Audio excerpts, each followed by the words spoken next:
कुछ लोगों को मोदी की साधना में भी कमी दिखाई दे रही है।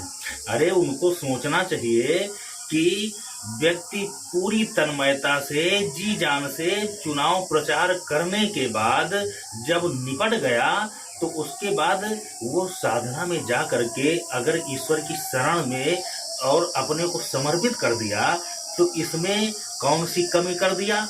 अब रही बात कैमरे की, तो कैमरा वो प्रधानमंत्री है, कैमरे तो जाएंगे ही जाएंगे उसके साथ में, लेकिन उसको शांति जहां मिलती है वह व्यक्ति वहां चला जाता है। और ये इन मोदी पर टिप्पणी करने वाले जो लोग हैं ये वो लोग हैं जिन्होंने जो हेलीकॉप्टर में बैठ करके नवरात्र में मछली खा रहा है और प्रचार कर रहा है, उसको देख करके ताली पीटने वाले लोग हैं। जब रोड में गोमांस खाया जाता है, गाय काट करके गोमांस पार्टी होती है, तब ये लोग खुश होते हैं। और ये लोग मोदी की साधना में कमी निकाल रहे हैं।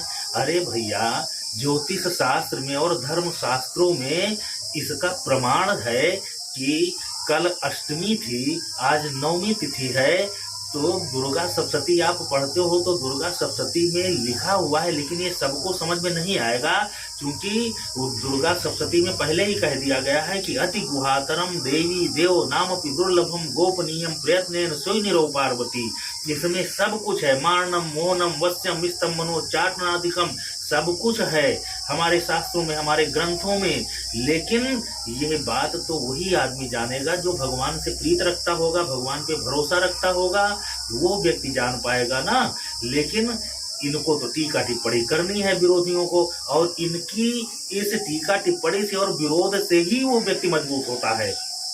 क्योंकि मौन की भाषा भी व्यक्ति अगर जानने वाला बुद्धिमान है तो वह मौन रह करके भी अपनी सारी बातें कह देता है। मोदी जो साधना में गए तो मोदी को पता था जिस लिए वो साधना में गए, तो वो तो कार्य सफल हो गया। उनको यह बात ज्ञात थी कि वो चुनाव प्रचार करके एक दिन में इतना सब कुछ नहीं करते जितना वो मौन साधना में जा करके और अपने विरोधियों के द्वारा अपना प्रचार करवा देंगे। आज विरोधी मोदी का नहीं, मोदी की साधना का विरोध कर रहे हैं और अपने आप अपना पतन करवाए ले रहे हैं। जबकि हमारे दुर्गा सप्तशती में लिखा हुआ है कि सोऽपि क्षेमवाप्नोति सर्वमेवं न संशयः कृष्णायां व चतुर्दष्टाम्यां व समाहिता। कृष्ण पक्ष की चतुर्दशी अष्टमी को जो व्यक्ति अपना सर्वस्व भगवती को समर्पित कर देता है और फिर उससे अपने इस जीवन को चलाता है, तो वह व्यक्ति कभी किसी चीज के लिए मोहताज नहीं होता, उसकी हर जगह जय जय होती है। तो मोदी ने वही किया कि पूरी तन्मयता से, पूरे लगन से, जी जान से चुनाव प्रचार किया, और चुनाव प्रचार करने के बाद वह व्यक्ति अपने सारे कर्मों को भगवती को समर्पित करके साधना में बैठ गया। अब परिणाम ऊपर वाले के हाथ में है, तो ऊपर वाला अपने शरण में आए व्यक्ति को कभी मायूस करता ही नहीं है। तो मोदी का जो लक्ष्य था वो लक्ष्य तो उसका क्लियर है। सरकार मोदी की बननी है, सरकार भाजपा की बननी है। रही बात सीटों की, तो सीटें कुछ इधर कुछ उधर हो सकती हैं, लेकिन सरकार तो पूर्ण बहुमत से भाजपा की ही बननी है। और ये सरकार में सबसे बड़ा श्रेय इन्हीं विरोधियों का है, जो विरोधी मोदी को धर्म के नाम पर उसको टारगेट कर रहे थे, धर्म के नाम पर टीका टिप्पणी कर रहे थे।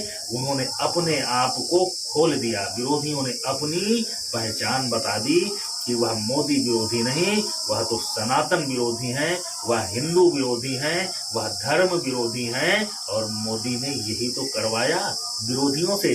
उसने अपने आप को धार्मिक नेता और राष्ट्रवादी नेता बना करके समाज के सामने पेश कर दिया, लेकिन विरोधी उसकी काट नहीं ढूंढ पाए, वह धर्म के विरोधी हो गए। जितने विरोधी थे वह धर्म के विरोधी हो गए, वह राष्ट्र के विरोधी हो गए, वह मोदी का विरोध करते करते सनातन विरोधी साबित हो गए, जिसका परिणाम रहा कि हिंदू समाज एकजुट होकर के भाजपा को वोट दिया और विरोधी पूर्ण रूप से ध्वस्त हो जाएंगे इस बार और अगली भी बार, क्योंकि सनातन जागृत हो रहा है। तो यह जागरण केवल यही नहीं है कि बस इसी चुनाव तक, अब तो आगे यही क्रम ही चलेगा।